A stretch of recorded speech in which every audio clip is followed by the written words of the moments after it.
So about 19 years ago, I was ready to start my first semester at a local Christian university.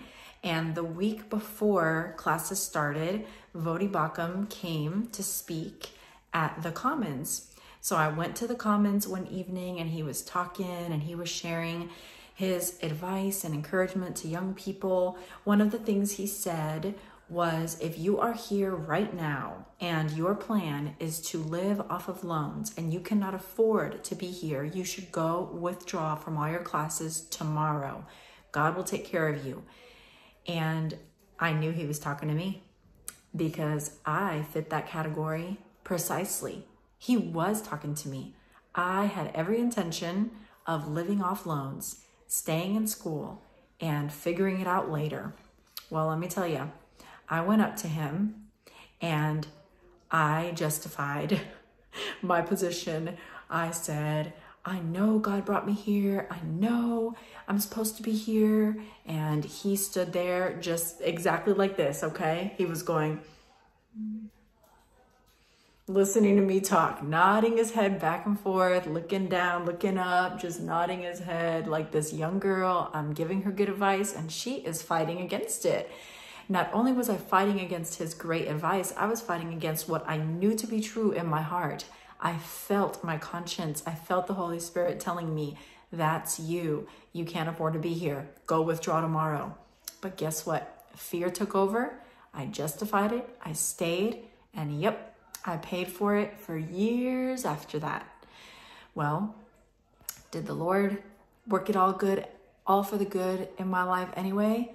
Yes, of course he did, because he is good, he is kind, he is gracious. He worked things for the good of my situation because I love him.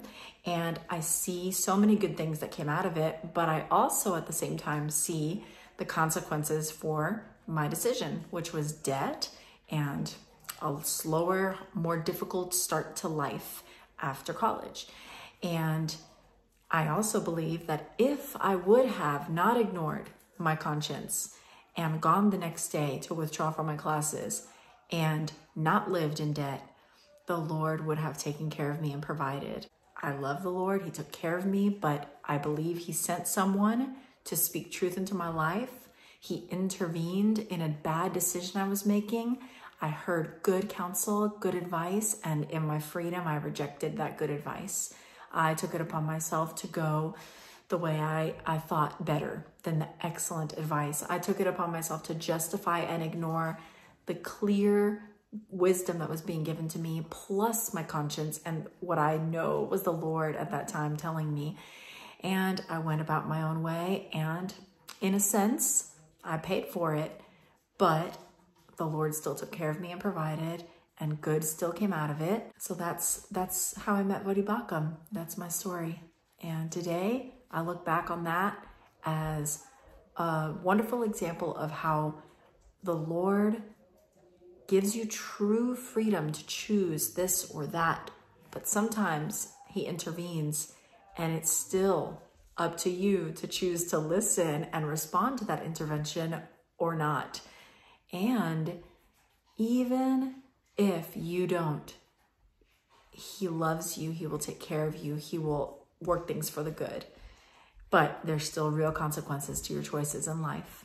So it's just a really amazing example that I lived and saw. And I hope that's encouraging to you today. God bless you guys. See you next time.